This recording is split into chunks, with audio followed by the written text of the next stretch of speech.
नैना एक पढ़ी लिखी और सुलझे हुए विचारों वाली लड़की थी। उसकी शादी विशाल से हुई थी। ससुराल में उसके पति विशाल के अलावा उसकी सास ससुर भी उनके साथ ही रहा करते थे। नेहा की सोच जितनी सुलझी हुई और आज़ाद थी, उसकी सास रंजना उतनी ही पुराने ख्यालों और पिछड़ी सोच वाली महिला थी। जमाना चाहे जितना भी आगे बढ़ गया हो, वो आज भी पुराने तौर तरीकों को ही सही मानती थी। दोनों सास बहू की सोच में जमीन आसमान का अंतर होने के कारण उन दोनों की कभी भी पटती नहीं और दोनों एक दूसरे से कुछ उखड़ी उखड़ी सी रहती थी। शादी को कुछ दिन बीते तो नैना की तबीयत कुछ खराब सी रहने लगी। जल्दी नैना ने अपनी प्रेगनेंसी की खबर सुनाई, जिससे पूरे परिवार में खुशी की लहर दौड़ गई। देख बहू, वैसे तो मैं जानती हूँ कि तू बहुत हाई फाई पढ़ाई करके आई है और खुद को बहुत होशियार समझती है, लेकिन फिर भी मैं सास हूँ। मेरा फर्ज बनता है कि मैं तुझे सही गलत बताऊं। और आने वाला बच्चा सिर्फ तेरा तो होगा नहीं, हमारे खानदान का अंश होगा वो। इसलिए मैं तुझे कुछ बातें बता रही हूँ। अब से तुझे उन बातों का ख्याल रखना है। कौन सी बात है मम्मी जी? पहली बात तो यह है कि तुझे अब सुबह उठकर रोज की तरह चाय नहीं पीनी। सुबह उठकर सबसे पहले कोई सफ़ेद चीज़ खानी है। ये क्या बात हुई मम्मी जी? और उससे क्या होगा? कर देना वही अनाड़ियों वाली बात। तेरे जैसी शहर की पढ़ी लिखी लड़कियां ना पढ़ाई का बहुत घमंड दिखाती है, लेकिन दुनियादारी की समझ जीरो होती है तुम लोगों में। अरे इतना भी नहीं समझती। अगर तू सुबह उठकर चाय पिएगी तो होने वाले बच्चे पर इसका गलत असर होगा और वो भी काला ही पैदा होगा। हैं? कैसी बेतुकी बातें कर रही हैं आप? सफ़ेद चीज़ें खाने से बच्चा सफ़ेद हो जाएगा और काली खाने से काला? ये कौन सा विज्ञान है भाई? एक बार को मैं ये बात मान भी सकती हूँ कि चाय में कैफीन होती है जो कि बच्चों के लिए नुकसानदायक होती है, इसलिए हमें प्रेगनेंसी में चाय नहीं पीनी चाहिए। लेकिन चाय पीने से बच्चा काला हो जाएगा, ये लॉजिक तो बहुत ही बेतुका है मम्मी जी। नैना की बात सुनकर उसकी सास मुंह टेढ़ा कर लेती है। तू ना ज़्यादा होशियारी मत दिखा। अपनी ये डिग्रियों की नॉलेज ना अपने ऑफिस में जाकर दिखाया कर। बड़े बूढ़ों की बातें कभी भी गलत नहीं होती। हमने दुनिया देखी है, आई बड़ी हमें सिखाने वाली। और हाँ, एक बात और, अब ये मुंह फाड़ फाड़ कर खाना खाना छोड़ दे। प्रेग्नेंट औरतें ऐसा मुंह फाड़ कर खाना नहीं खाती, वरना होने वाले बच्चे का मुंह बहुत बड़ा और बेढंगा हो जाता है। इसलिए अब से तुझे छोटे छोटे निवाले खाने हैं, मुंह भी थोड़ा छोटा खोला कर। अरे मम्मी जी, हद हो गई अंधविश्वास की। मेरा मुंह खोल के खाना खाने से बच्चे का मुंह बड़ा हो जाएगा? आपके हिसाब से सोचा जाए ना तो बच्चे के सारे फीचर्स हम यहीं बैठे बैठे डिज़ाइन कर सकते हैं। बच्चे का रंग, बच्चे का मुंह, आपके पास तो सारी चीज़ें सेट करने के लिए टिप्स हैं। और बाकी फीचर्स के लिए भी तो टिप्स होंगे ना, जैसे बालों का रंग, सर की शेप वगैरह वगैरह। अरे ऐसे ही औरतें माँ नहीं बन जाती। तभी तो कहते हैं सुंदर और स्वस्थ बच्चा पैदा हो, इस बात की जिम्मेदारी माँ के ऊपर होती है। और बच्चा सुंदर होगा या नहीं, ये भी माँ के हाथ में ही होता है। अगर तू पूरे 9 महीने में खूब हरी सब्जियां और साग खाएगी ना, तो बच्चे के बाल एकदम काले और घने होंगे। आजमाई हुई बात है मेरी। और प्रेगनेंसी में ज़्यादा नारियल नहीं खाना चाहिए। आजकल के डॉक्टर तो ऐसे ही पागल बनाते हैं। आजकल के डॉक्टर सब औरतों को नारियल खाने की सलाह देते हैं, जिसको देखो वही नारियल पानी पी रहा है। लेकिन वास्तव में उसे खाने की वजह से बच्चे का सर कड़ा हो जाता है, जिससे नॉर्मल डिलीवरी कठिन हो जाती है और उसी की वजह से आजकल सब बच्चे ऑपरेशन से हो रहे हैं। अच्छा, तो आपके कहने का मतलब ये है कि प्रेग्नेंट औरतें नारियल खा रही है, उसी की वजह से आजकल ऑपरेशन हो रहे हैं। बाकी सारी मेडिकल कंडीशंस जाए भाड़ में। मतलब आपने तो सारी की सारी मेडिकल साइंस 2 लाइन में सिंप्लीफाई करके रख दी। आपको तो किसी रिसर्च सेंटर में होना चाहिए था भाई। बहुत बहुत धन्यवाद, आपने अपनी कीमती टिप्स मुझे दिए। मैं देख लूँगी मुझे क्या करना है और कैसे करना है। अभी मुझे ऑफिस के लिए लेट हो रहा है। धीरे धीरे नैना की प्रेगनेंसी का समय आगे बढ़ रहा था, लेकिन नैना पढ़ी लिखी और जागरूक लड़की होने के कारण पुराने समय से चली आ रही बातों में यकीन ना करके साइंटिफिकली प्रूफ हो चुकी बातों पर ही यकीन करती थी और उसी के अनुसार अपना खान पान और एक्टिविटीज़ का ध्यान रख रही थी। क्योंकि नैना अपनी दादी नानी के नुस्खे को छोड़कर डॉक्टर की बातों पर भरोसा कर रही थी, इसलिए वो अपनी सास की आंखों में किरकिरी बनकर खटक रही थी। धीरे धीरे समय बीत रहा था। एक दिन रंजना की बहन संजना उससे मिलने घर आती है। अरे जीजी, अब तो दादी बनने वाली हो, थोड़े दिनों में पोता गोद में खिलाओगी। सच में मन में तो लड्डू फूट रहे होंगे ना? अरे खुश क्यों ना होंगे, एक ही तो बेटा है मेरा और हम तो दिल से चाहते हैं कि घर में पहले पोता ही हो। लेकिन आजकल की बहुएं अपने आगे किसी की चलने कहाँ देती है। क्यों, वो वाली दवा नहीं खिलाई क्या बहू को? दवा? अरे ये बहू तो हमारी एक नहीं सुनती। हमने कहा नारियल का बीज ही खा लिया करो। भोले बाबा ने चाहा तो हमें हमारा कुल दीपक जरूर मिलेगा। पता है क्या बोली? कहने लगी दीपक हो या दीपिका, मैं अंतर नहीं समझती, और क्या फर्क पड़ता है कि लड़की हो या लड़का। हाय जीजी, ऐसे कौन बात करता है? क्या चला जाता अगर खा लेती दवाई तो। अच्छा, कम से कम केसर वाला दूध तो पिला रही हो ना बहू को। ये आपकी अंग्रेजी मैम ने उसके लिए भी मना कर दिया। आपकी बहू का रंग तो कुछ खास साफ है नहीं, कहीं बच्चा माँ पर ही चला गया तो। अरे बहना, क्यों तू मेरे जख्म हरे कर रही है? मैं तो क्या क्या कर थक गई, लेकिन ये मेरी एक बात नहीं सुनती। कहती है बच्चे का रंग माँ बाप से अलग नहीं हो सकता। तब तो जीजी आपका भगवान ही मालिक है।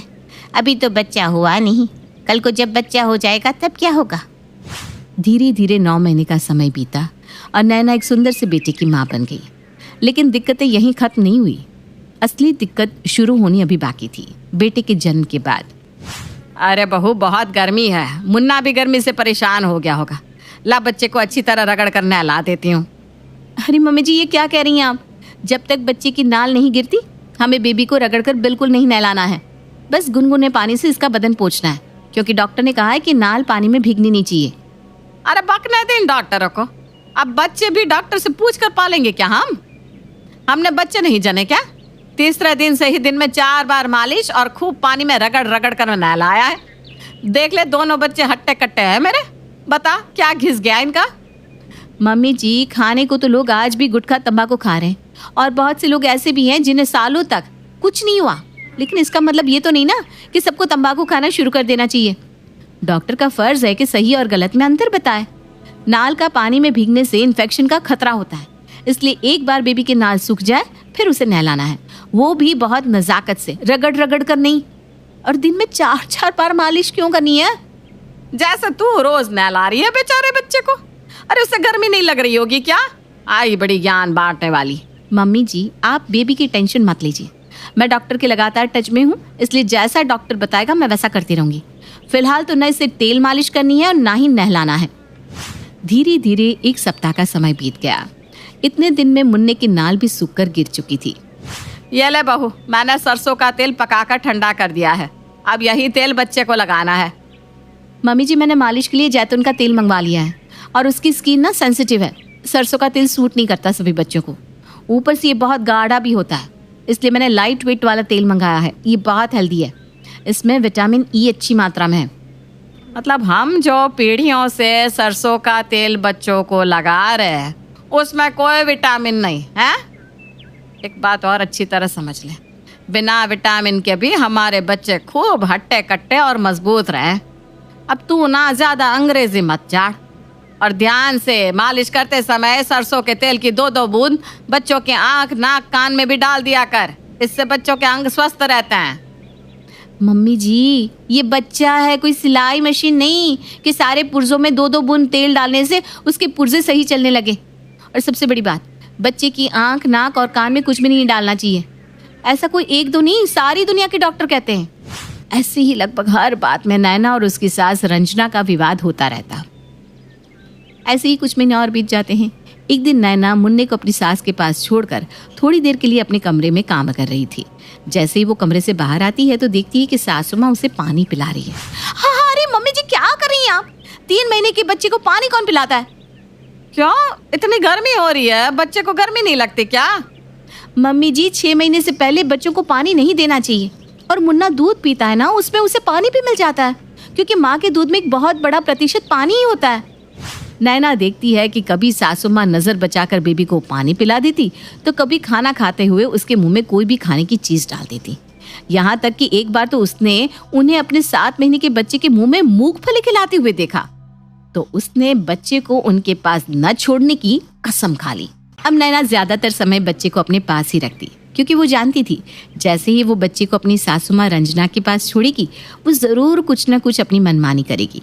कुछ दिन तक तो रंजना चुपचाप सब कुछ देखती रहती है, लेकिन फिर धीरे धीरे उसे समझ में आने लगता है कि बहू नैना जानबूझकर उसे मुन्ने से दूर रख रही है। अरे रंजना, आजकल तो पोते के साथ बड़े मजे की कट रही होगी। घर में एक छोटा बच्चा आ जाए ना तो जैसे सबको एक खिलौना मिल जाता है, न दिन समझ में आता है न रात। सही कहा ना? अरे नहीं बहना, अब वो बात नहीं रही। आजकल की बहुएं तो अपने बच्चों पर दादा दादी की परछाई भी नहीं पड़ने देती।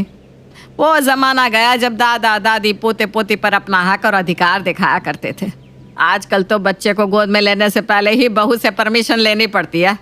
बहू के परमिशन के बिना तो आप बच्चे को हाथ भी नहीं लगा सकते, और गलती से अगर हाथ लगा दिया ना तो समझिए घर में कलेश होना तय है। अरे बहन, कैसी बात कर रही हो? अभी इतना भी कलयुग नहीं आया कि अपने ही पोते पोतियों को गोद में उठाने से पहले बेटे बहू की परमिशन लेनी पड़े। और अगर सच में तेरी बहू ऐसी है तो मैं तो यही कहूँगी, भगवान ऐसी बहू किसी दुश्मन को भी ना दे।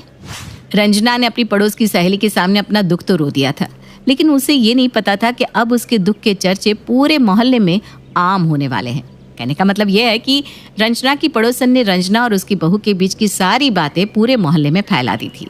और बातों के पैर होते हैं ये तो आप लोग भी जानते होंगे। कुछ ही दिनों में ये बात मोहल्ले पड़ोस से होते हुए रिश्तेदारी में पहुंच गई थी। एक दिन नैना और रंजना किसी शादी में शामिल होने के लिए गए थे। वहाँ नैना को एक परिचित काकी मिल जाती हैं। अरे नैना, मैंने सुना है कि तुम सास बहू की अनबन चल रही है, और बात यहाँ तक पहुँच गई है कि तुम अपने बच्चे को उन्हें हाथ भी नहीं लगाने देती। अरे काकी, ऐसी तो कोई बात नहीं है। आपको ऐसा किसने कह दिया? और हम सास बहू तो बड़े आराम से एक ही घर में रह रहे हैं, हमारी अनबन क्यों होने लगी भला? हाँ, तुम चाहे 100 पर्दे डाल लो, लेकिन पूरी रिश्तेदारी में ये बात सबको पता है कि तेरी और तेरी सास की बनती नहीं है। अरे क्या जबरदस्ती है? मैंने कहा ना हमारी कोई अनबन नहीं है। अच्छा, तो फिर ये मुन्ने को गोद में टांग कर क्यों खाना खा रही है?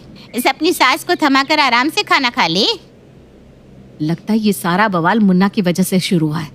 मुझे पूरा यकीन है कि मम्मी जी ने ही किसी न किसी से ये बात कही है कि मैं उन्हें मुन्ने को लेने नहीं देती। लेकिन मैं भी क्या करूं भगवान, अगर मैं मुन्ने को मम्मी जी के पास छोड़ूंगी तो वो फिर से वही सब शुरू कर देंगे। अरे नैना, खाना खाओ ना, क्या सोच में पड़ गई हो? विशाल, अभी अभी काकी मिली थी, कह रही थी कि हम सास बहू के बीच में कुछ अनबन चल रही है, जबकि तुम अच्छी तरह जानते हो कि अनबन जैसी कोई बात नहीं है। बात बस इतनी सी है कि मेरी और मम्मी जी की सोच में अंतर है, और मैंने उन्हें कभी मुन्ना लेने से मना नहीं किया। बस मैं मुन्ना के ज़्यादातर काम खुद ही करना पसंद करती हूँ। देखो नैना, तुम्हारे मन में जो भी डाउट है तुम साफ साफ मम्मी को बता दो कि वो उन चीज़ों का ध्यान रखे बस, और फिर आराम से मुन्ना को उसके पास छोड़कर कुछ देर आराम कर लिया करो। आखिर परेशान तो तुम भी हो ही जाती हो ना 24 घंटे अकेले बच्चे को संभालते हुए। शायद तुम ठीक कह रहे हो। ठीक है, मैं कल ही मम्मी जी से बात कर लेती हूँ। अगले दिन, मम्मी जी लीजिए, आप मुन्ना की मालिश कर दीजिए, मैं तब तक आराम से नहा कर आती हूँ। बहू की बात सुनकर सास रंजना बहुत खुश हो जाती है और खुशी खुशी पोते की मालिश करने लगती है। थोड़ी देर बाद, मम्मी जी आप मुन्ना को खाना खिलाकर सुला देना, मैं ज़रा अपनी सहेली से मिलकर आती हूँ। अपने 1 साल के बेटे को सास के पास छोड़कर नैना अपनी सहेली से मिलने चली जाती है। खाने का समय हो गया है, बहू ने कहा था मुन्ना को खाना खिलाने के लिए। रंजना एक कटोरी में दाल चावल लेकर मुन्ना के पास जाती है, लेकिन मुन्ना मुंह के पास खाना जाते ही हाथ मारकर चम्मच को गिरा देता है।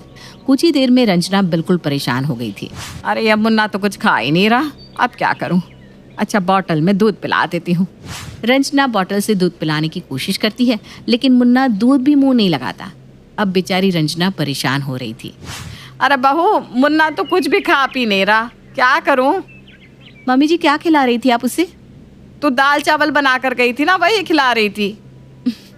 अरे वो दाल चावल कहाँ खाता है मम्मी जी, उसके लिए आप खिचड़ी बना लीजिए और उसे बिल्कुल अच्छे से मैश करके ही खिलाइएगा। अच्छा ठीक है, बना देती हूँ।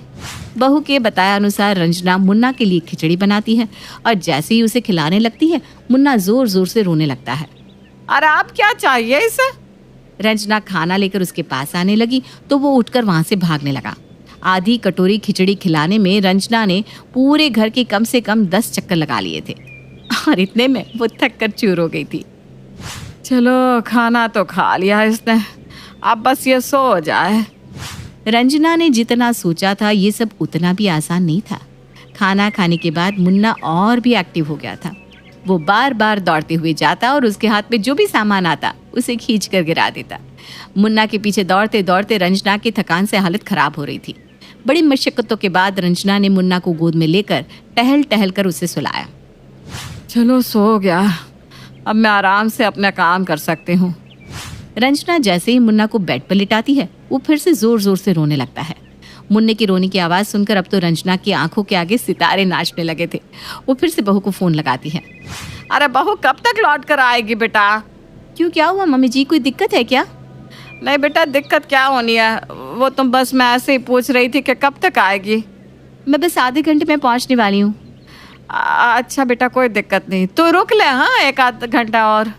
नहीं नहीं, आपने इतनी देर मुन्ना को संभाल लिया वही बहुत है, मैं बस अभी आती हूँ। फ़ोन रखने के बाद, हे भगवान, तेरा लाख लाख शुक्रिया है, तूने बहू को सद्बुद्धि दी और वो जल्दी लौट आएगी। अगर मुझे आज इसको शाम तक संभालना पड़ जाता तो मैं तो पागल ही हो जाती। बहू के घर आने के बाद अब तो आपको कोई शिकायत नहीं है ना मम्मी जी कि मैं आपको मुन्ना के साथ समय बिताने नहीं देती? मेरी ही गलती है, मैं थोड़ा ज़्यादा ही ओवर प्रोटेक्टिव हो गई थी मुन्ना के लिए, लेकिन मुझे समझ में आ गया है कि मैं गलत थी। अब तो आप ही इसको संभालिए। मैं सोच रही हूँ अगर आप खुशी खुशी मुन्ना को रखने के लिए तैयार हैं तो मैं क्यों अपना करियर दांव पर लगाऊँ। आप आराम से मुन्ना को संभालिए, उसके साथ खेलिए और मैं फिर से जॉब स्टार्ट कर देती हूँ। आपकी शिकायतें भी दूर हो जाएगी और मुझे भी जॉब छोड़कर घर में नहीं बैठना पड़ेगा। और सच बताऊँ, आज मैं अपनी सहेली के यहाँ जॉब के लिए ही बात करने गई थी। रंजना ने जैसे ही सुना कि बहू तो परमानेंटली बच्चा उसे ही सौंपने की तैयारी में लग गई है, उसके हाथ पैर फूलने लगते हैं। लेकिन ये सारा झमेला शुरू भी तो उसी की वजह से हुआ था, इसलिए वो बेचारी कुछ भी कह पाने की स्थिति में नहीं थी। अगले दिन शाम को 7 बजे, मम्मी जी मैं और विशाल मूवी देखने जा रहे हैं, थोड़ा लेट हो जाएगा, मुन्ने को आप देख लेंगी ना? हाँ हाँ बेटा, क्यों नहीं। नैना और विशाल तो मूवी के लिए निकल जाते हैं। पीछे से रंजना की फिर से वही हालत। मुन्ना को संभालते, खाना खिलाते, सुलाते सुलाते उसकी हालत बिल्कुल पस्त हो चुकी थी। इसी तरह नैना और विशाल अपने बेटे को ज़्यादातर माँ के पास ही दे दिया करते थे। साथ में बहू नैना ये भी बताकर जाती कि कितने बजे मुन्ना की मालिश होगी, कितने बजे उसे खाना खिलाना है। इतना ही नहीं, मुन्ना को क्या खिलाना है ये भी नैना फ़ोन करके थोड़ी थोड़ी देर में बताती रहती। इसी तरह कुछ दिन बीत जाते हैं। एक दिन नैना खुश होकर अपनी सास के पास आती है। मम्मी जी, कल मुझे इंटरव्यू के लिए जाना है, बस आप आशीर्वाद दीजिए कि मुझे ये नौकरी मिल जाए। देख बहू, मुझे ये पता है कि मैंने ही सबसे कहा था कि बहू मुझ पर यकीन नहीं करती, इसलिए मुन्ने को मुझे नहीं देती। लेकिन अब मुझे समझ में आ गया है बहू कि आजकल के बच्चे हमारे ज़माने के तौर तरीक़ों के साथ पल भी नहीं सकते। और बेटा सच सच बता, क्या खाकर तूने इस शैतान को पैदा किया है? मजाल है जो एक भी काम ये हमारे हिसाब से कर ले। अरे बिल्कुल नाक को चने चबा देता है। और बेटा अब इस बूढ़ी हड्डियों में ना ताकत नहीं बची, इसलिए मुझसे तो तू हाथ ही जुड़वा ले, मैं तेरे बच्चे की सेवा नहीं कर पाऊंगी। अगर तेरे एक बच्चे जैसे मेरे 2 हुए होते ना तो मैं तो पक्का पागल ही हो गई होती। सास की बात सुनकर नैना ठहाका लगाकर हंस देती है। अब आप समझी मम्मी जी कि इन नए ज़माने के बच्चों को हमारे जैसी माएँ ही हैंडल कर सकती हैं और इनको आपके ज़माने के नुस्खों के साथ पाल भी नहीं सकते। हाँ बेटा, तू जीती मैं हारी। ले अपना बेटा ले जा, इसकी मालिश का समय हो रहा है। और बेटा जिस तेल से ये मालिश कराए ना उसी से कर, मुझे कोई दिक्कत नहीं है। शहर में रहने वाली निहारिका की शादी गांव के राम से हो जाती है। निहारिका को ज्यादा किसी चीज का शौक नहीं होता, जिस वजह से वो ससुराल में खुशी से रह रही होती है। लेकिन गोलगप्पों का प्यार सबको बहुत परेशान करता है। देखो जी, हमारी शादी को ना 1 हफ्ता हो गया और मुझे गोलगप्पे खाए हुए पूरे 7 दिन बीत गए। इतने लंबे समय तक अपने गोलगप्पों के बिना मैं आज तक नहीं रही। ओहो, आई बड़ी गोलगप्पे खाने वाली। हुक्म तो ऐसे चला रही है जैसे तेरे पापा ने हमें यहाँ कोई दुकान खोल कर दी हो। बेटी तो दी है ना, अब उसे थोड़े गोलगप्पे तो आप भी खिला सकते हैं ना। अरे देखो तो जरा, नास पीटे गोलगप्पों के पीछे कैसे कैंची की जैसी जुबान चल रही है इसकी। देखिए मम्मी जी, आप भले मुझे कुछ भी बोलिए, लेकिन अपने गोलगप्पों के लिए मैं कुछ नहीं सुन सकती। हाँ, अरे मैं तुम्हें गोलगप्पे खिला दूंगा, थोड़ा सब्र तो करो। पिछले 7 दिनों से सब्र ही तो कर रही हो ना। अरे गोलगप्पे ही तो है, इतना बेचैन क्यों हो रही हो? आ जाएंगे। सुनो जी, हम लड़कियां पति के बिना रह सकती हैं, पर गोलगप्पों के बिना नहीं, कभी नहीं। वो मेरा पहला और आखिरी प्यार है। निहारिका की बात सुनकर उसकी सास और पति सिर पकड़कर बैठ जाते हैं। जिसके बाद राम गोलगप्पों का इंतजाम करने घर से बाहर चला जाता है। कुछ देर बाद वो गोलगप्पे लेकर घर वापस आता है, जिन्हें देखकर निहारिका सारे काम छोड़कर खुशी से भागते हुए राम के पास आती है। तुम आ गए? इतनी देर क्यों लगाई? पता है ना मैंने तुम्हें कितना मिस किया। अरे थोड़ी देर पहले ही तो घर से गया था। क्या तुम? अरे मैं तो अपने गोलगप्पों से बात कर रही हूँ, तुमसे नहीं। निहारिका का गोलगप्पों के लिए ऐसा प्यार देखकर राम हैरान रह जाता है। अब वो गोलगप्पों को प्लेट में अच्छे से सजाकर उन्हें खाने बैठती है, लेकिन पहला गोलगप्पा खाते ही वो गुस्से में प्लेट खिसका देती है। ये कैसे घटिया गोलगप्पे उठा कर ले आए? न पानी में स्वाद न गोलगप्पों में। हाय हाय, महारानी के नखरे तो देखो, इन्हें गोलगप्पे में भी अलग अलग स्वाद चाहिए। ठीक है, आप लोग इस पर बहस मत शुरू कर देना। मैं ना कल दूसरी जगह से खरीद लाऊंगा, ठीक है? अगले दिन राम निहारिका के लिए गांव में दूसरी दुकान से गोलगप्पे खरीद कर लाता है, पर उसे वो भी पसंद नहीं आते, जिसके बाद बहुत दिनों तक यही सिलसिला चलता रहता है, जिसमें राम अपनी पत्नी के लिए दूसरे गांव तक जाकर वहां से भी गोलगप्पे खरीद कर लाता है, पर निहारिका को कहीं के कोई भी गोलगप्पे पसंद ही नहीं आते। तुमको तो अच्छे गोलगप्पे की पहचान करना आता ही नहीं है। तुमको गोलगप्पे का प्यार पता ही नहीं है। तुमसे कुछ होता ही नहीं है। अरे तुमसे बहुत होता है तो तुम खुद कर लो ना। सास की बात पर निहारिका बैग पैक करके घर से जाने लगती है, जिस पर राम उसे रोकते हुए कहता है, अरे इतनी सी बात पर कोई घर छोड़कर जाता है क्या? मैं कल शहर जाकर तुम्हारी पसंद के गोलगप्पे ले आऊंगा, ठीक है? आपको कहीं जाने की जरूरत नहीं है। मैं ही शहर चली जाती हूँ और घर छोड़कर नहीं जा रही, गोलगप्पे खाने जा रही हूँ। ये कहकर निहारिका शहर में अपने पापा के घर चली जाती है, जहां पर वो सुबह के नाश्ते से लेकर रात के खाने तक में मन और पेट भर कर गोलगप्पे खाती रहती है, जिससे उसकी तबीयत खराब हो जाती है और उसे अस्पताल में एडमिट करना पड़ता है। फूड पॉइजनिंग है, जंक फूड बिल्कुल बंद करना होगा। लो, बहुत गोलगप्पे करती रहती थी, कर दिया ना गोलगप्पे ने बीमार। और खाओ अब। माँ, इसके बारे में हम घर जाकर बात करेंगे। कुछ दिनों में निहारिका ठीक होकर अपने ससुराल वापस आ जाती है, जिस पर एक बार फिर सास बहू की नोकझोंक शुरू हो जाती है।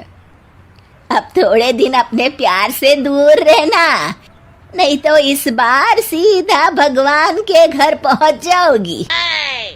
इस बार सास की बात का कोई जवाब दिए बिना निहारिका अपने कमरे में चली जाती है। बीमार होने की वजह से निहारिका गोलगप्पे तो खा नहीं पाती, लेकिन अभी भी उसके मन में हर वक्त उन्हीं के ख्याल चलते रहते हैं। हाय मेरे प्यारे गोलगप्पे, इस कल मुझे फूड पॉइजनिंग ने मुझे मेरे प्यार से दूर कर दिया। मेरे गोलगप्पों, मुझे तुम्हारी बहुत याद आ रही है। अगर मैंने तुम्हें खाया तो मम्मी जी तानों के ही गोलगप्पे बनाकर मुझे खिला देंगी। एक दिन निहारिका अपने चेकअप के लिए डॉक्टर के पास गई, जिसकी घर से निकलते ही राम रसोई में जाकर कुछ करने लगता है। शाम को निहारिका के घर वापस आते ही उसकी सास कहती है, शक्ल से तो लग रहा है कि डॉक्टर ने थोड़े और समय तक गोलगप्पे बंद कर दिए। अच्छा है, कम से कम अब हमें पूरा दिन गोलगप्पा पुराण तो नहीं सुनना पड़ेगा। सास की बातें सुनकर निहारिका चिढ़ते हुए अपने कमरे में जा रही होती है। तभी राम गोलगप्पों से भरी एक बड़ी प्लेट लेकर उसके सामने आ जाता है, जिन्हें देखकर निहारिका का चेहरा खिल उठता है। ये मैंने तुम्हारे लिए बनाया है। तुम्हें अपने पसंद की चीज खाने से कोई नहीं रोक रहा। जितना खाना है उतना खाओ, लेकिन उससे खाने की एक लिमिट होनी चाहिए। हाँ बहू, किसी भी चीज की अति हमेशा नुकसानदायक ही होती है। ठीक है, पर अभी मुंह में पानी आ रहा है। गोलगप्पे खाऊं प्लीज? अरे अकेले क्यों, सब साथ मिलकर खाएंगे ना। मिठू मिठू तोता डाली ऊपर सोता, हरी मिर्ची खाता। नहीं नहीं, हरी मिर्ची तीखी लगती है बुढ़िया। अरे बदमाश, ऐसे कौन बात करता है? मैं करता हूँ। ऐसी बात नहीं करते, अच्छे से बात करते हैं। ठीक है, पर मैं तुमसे बात नहीं करूँगा। क्यों? तुमने कहा ना अच्छे से बात करते हैं, लेकिन तुम तो बहुत बुरी हो बुढ़िया। अरे मैंने तेरा क्या बिगाड़ा है रे मिट्ठू? कल ही पड़ोसी की छत पे सूख रही डाल ले आई थी तुम। सावन का महीना पवन करे शोर, डाल उठा के ले आई बुढ़िया कैसी चोर। अरे अरे मिट्ठू चक्रवर्ती, इतने जोर से मत बोल, सब सुन लेंगे। मेरी एक शर्त है। अबे तोते कहीं के, चल बोल। एक तो मुझे देख के कोई सीटी नहीं मारेगा, मुझे पसंद नहीं है। दूसरा, मैं घर में रहूंगा, पिंजरे में नहीं। हाँ चल मान लूंगी, पर कहीं उड़ मत जाना। पागल हूँ क्या? यहाँ पोपट को फोकट में खाना मिलता है, तुम मेरी शर्त मानती हो? अरे जंगल में दंगल करने क्यों जाऊंगा, जब इधर ही मंगल हो रहा हो तो। तू तो बहुत चतुर है रे। हाँ, सीखो कुछ मुझसे। अरे ज्यादा चोंच मत चला, ले पिंजरे से बाहर आ जा। और जोर से मत बोलना चोरी के बारे में, बाबूजी सुन लेंगे तो लड़ाई हो जाएगी घर में। तू चाहता है कि घर में लड़ाई हो? हाँ, चाहता हूँ। लड़ो लड़ो लड़ो, बहुत मजा आएगा। लड़ते हुए लोग, बेवकूफ लोग मुझे अच्छे लगते हैं। अरे राम राम राम, कैसा मिट्ठू है रे तू? बुढ़िया बुढ़िया रोटी चोरी करती खोटी, राम राम करती पर उल्टे काम करती। ए मिट्ठू, अंदर कर दूंगी। बाहर निकल के जुबान फड़फड़ाएगा तो पिंजरे में पंख फड़फड़ाने पड़ेंगे, समझे? माफी चाहता हूँ बुढ़िया, माफ कर दो। और ये बुढ़िया बुढ़िया मत बोला कर मुझे। हाँ, शीला बहुत जवान है ना तू। कल ही तो घुटने में दर्द था। वैसे एक बात बता, जब तेरा सर दर्द होता है तो तू बाम घुटने में लगाती है क्या? क्यों हुए? ऐसा क्यों पूछ रहा है? क्योंकि तेरा सर तेरे घुटने में है ना बुढ़िया। तभी वहां बाबूजी आ जाते हैं। अरे क्यों रे मिट्ठू चक्रवर्ती, तू पिंजरे के बाहर? जमानत हो गई मेरी। अरे वाह, चल अच्छा है, बाहर ही रहना पर उड़ना मत। अरे फिक्र नॉट, तुम जैसे धर्मात्मा आदमी को छोड़ के कहीं नहीं जाऊंगा। अरे चापलूसी मत कर, भजन कर। नहीं, पहले भोजन करूंगा। मिट्ठू खाने लगता है। सतीश को देखने लड़की वाले आ रहे हैं परसों। अरे इतनी जल्दी? मुझे बहुत सारे काम करने पड़ेंगे। ऐसा क्या करना है? अरे दहेज की लिस्ट भी तो बनानी है। कार लूंगी, 10 लाख नगद लूंगी, जेवर, LCD, TV, double door fridge, सोफे, फर्नीचर।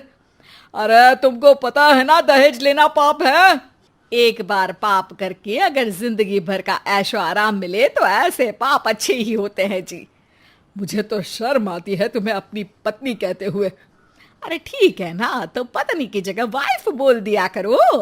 अरे मैं तुमको अपनी धर्म पत्नी मानता था। पर तुम तो बेशर्म पत्नी निकली। अरे मिट्टू चुप हो जा, मेरे सामने से चली जाओ। अरे आपके पीछे खड़ी हो जाऊंगी तो बोलेंगे कि पीठ पीछे बातें करती है।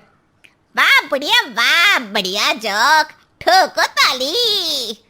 मिट्टू चुप। देखिए जी, मैं तो दहेज भी लूंगी और बहू से काम भी करवाऊंगी। रोक सको तो रोक लो, रोकना ही नहीं चाहता। चली जाओ यहाँ से। वाह बुड्ढे, बढ़िया जोक, लेकिन उतना मजा नहीं आया, एक और सुनाओ। मिट्टू चुप हो जाओ। माँ वहां से चली जाती है। शाम को घर वाले महाभारत देख रहे हैं। मिट्टू, ये धर्मराज युधिष्ठिर हैं, झूठ नहीं बोलते थे, हमेशा सच बोलते थे। तू भी ना हमेशा सच बोला कर। सच बोलने से क्या होगा? अरे पुण्य मिलेगा, स्वर्ग मिलेगा। अरे तुमसे क्या मिलेगा?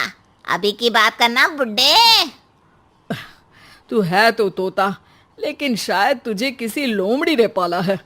छी यार, अपनी पत्नी को लोमड़ी बोल रहे हो? अरे मैं तब की बात कर रहा हूँ जब तू जंगल में रहता था। नहीं, उसी को बोल रहे थे। रुको, अभी लड़ाई करवाता हूँ। अरे ओ तोते, अच्छा ये ले, ये टॉफी ले ले और अच्छी और सच्ची बात किया कर।